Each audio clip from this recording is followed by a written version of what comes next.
Біздің планетада әртүрлі, кейде қарама-қайшы шындықтарға толы елдер өте көп. Бірақ олардың ішінде дәл осы елге ұқсайтынын табу қиын. Бұл керемет табиғаты, ғажайып көріністері мен ерекше мәдениеті бар мемлекет. Сонымен қатар мұнда көптеген адамдар Латын Америкасындағы ең сұлу әйелдер өмір сүреді деп санайды. Бүгінгі жер шежіресі арнасының жаңа бейнесінде біз әлемдегі ең әсем, ерекше әрі таңғаларлық елдердің бірі Колумбиямен жақынырақ танысамыз. Колумбия табиғаты шектен тыс алуан түрлі ел. Мұнда бір ғана күн ішінде шөл даланы, қалың тропикалық орманды, қарлы тауларды және теңіз жағалауын көруге болады. Осындай табиғи байлықтың арқасында Колумбия жер шарындағы биологиялық әртүрлілігі ең жоғары екінші ел болып саналады. Бірінші орында Бразилия. Бірақ Бразилияның аумағы Колумбиядан 7 есе үлкен екенін ескерсек, бұл көрсеткіштің қаншалықты ерекше екені түсінікті болады. Бұл ел тек табиғатымен ғана емес, мәдениетімен де таңғалдырады. Мұнда әлемдегі ең сапалы деп саналатын кофе мен шоколад өндіріледі. Сонымен қатар билері, мерекелері мен карнавалдары да ерекше танымал. Ал көптеген адамдар Колумбияны Латын Америкасындағы ең сұлу және тартымды әйелдердің отаны деп атайды. Мұның себебі жергілікті халықтың тамыры үш түрлі мәдениеттің араласуынан пайда болған.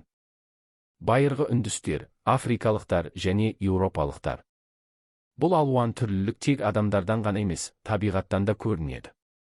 Колумбияның терең джунглилерінде әлі күнге дейін сыртқы әлеммен байланысы жоқ тайпалар өмір сүреді. Олар табиғатпен толық үйлесімде өмір сүріп, ата-бабаларының салт-дәстүрлерін сақтап келеді. Кейбір тайпалар киім қолданбайды, отбасы ішінде некеге тұру дәстүрі кездеседі, және кейбір ер адамдар бірнеше әйел ала алады. Колумбия таңғажайып құбылыстарға толы ел. Мұнда тұздан қашалып жасалған жер асты қалалары, түрлі мақсаттағы тұнбалар мен сиқырлы заттар сатылатын базарлар, түрлі түсті өзендер және кейде жер астына жоғалып кететін өзендер бар.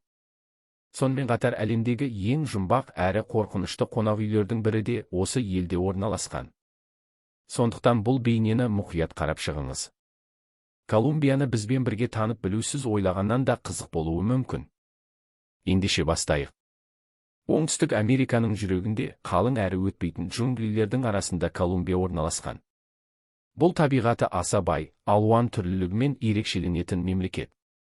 Көптеген ғалымдар оны әлемдегі ең биологиялық бай елдердің бірі деп санайды.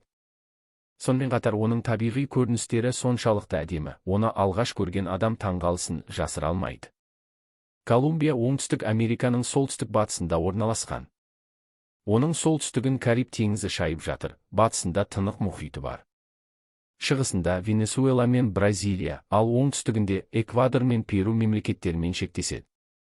Елдің географиясы ерекше. Мұнда бір күн ішінде бірнеше түрлі табиғи аймақтарды аралауға болады. Мысалы, сапарда Гуахира шөлінің ыстық құм төбелерінен бастап, Кариб теңізінің көгілдір толқындарын тамашалауға болады. Одан кейін Тайрона ұлттық паркының тропикалық ормандарына кіріп, сапарды Санта-Марта тауларындағы қарлы шыңдарға көтерілумен аяқтауға болады. Мұндай әртүрлі экожүйелердің бір-біріне өте жақын орналасуы Колумбияны табиғи ғажайыпқа айналдырады.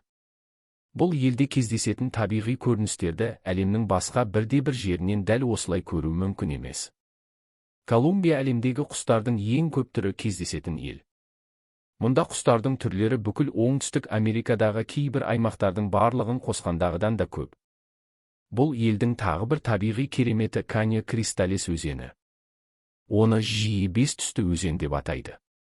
Өзен суы қызыл, сары, жасыл, көк және қара түстерге боялғандай көрінеді. Мұндай ерекше құбылыс Macrania clavager атты су өсімдігінің арқасында пайда болады.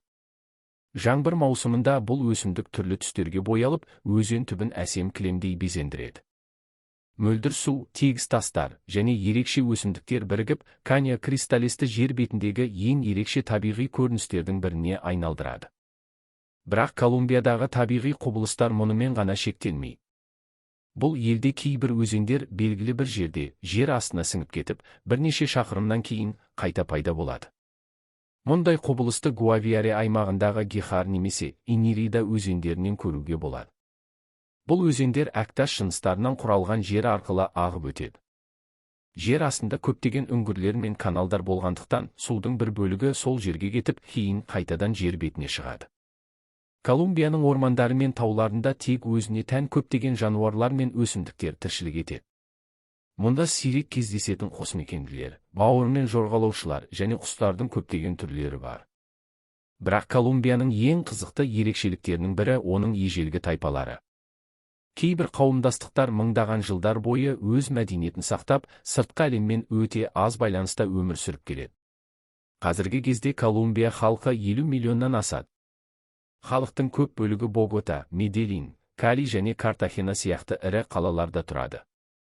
Ал Амазония ормандарының кейбір бөліктері әлі күнге дейін табиғи күйінде сақталған. Ол жерлерде ежелгі дәстүрлерін сақтаған жергілікті тайпалар өмір сүреді. Колумбияның мәдени байлығы оның тарихымен де тығыз байланысты. 1492 жылы генуялық теңізші Христофор Колумб Испания патшаларының қолдауымен Үндістанға баратын жаңа теңіз жолын іздеу үшін сапарға шықты.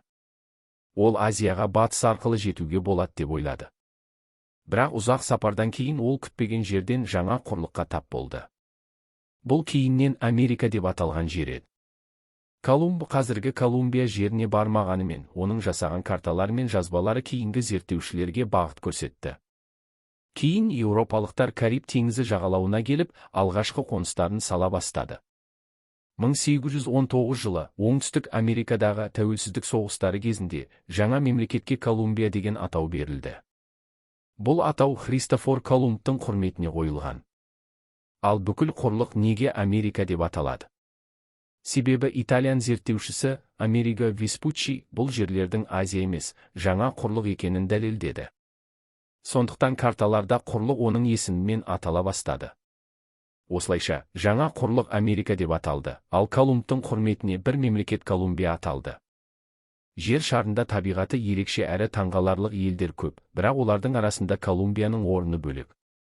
Бұл ел бір күннің ішінде шөл даланы, қалың тропикалық орманды, қарлы тауларды және көгілдір теңіз жағалауын көруге болатын сирек мекендердің бірі.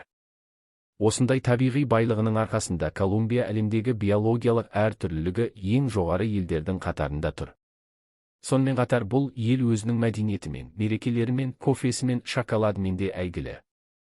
Көптеген адамдар Колумбияны Латын Америкасындағы ең сұлу әйелдердің отаны деп санайды. Бұған себеп жергілікті халықтың үндіс, африкалық және еуропалық мәдениеттерінің ерекше араласуы. Қалың Амазония ормандарында әлі күнге дейін ежелгі дәстүрлерін сақтап өмір сүретін тайпалар бар. Ал табиғаты түрлі түсті өзендер, сирек жануарлар мен керемет пейзаждарға толы. Колумбия табиғат, тарих және мәдениет тоғысқан, әлемдегі ең қызықты әрі жұмбақ елдердің бірі.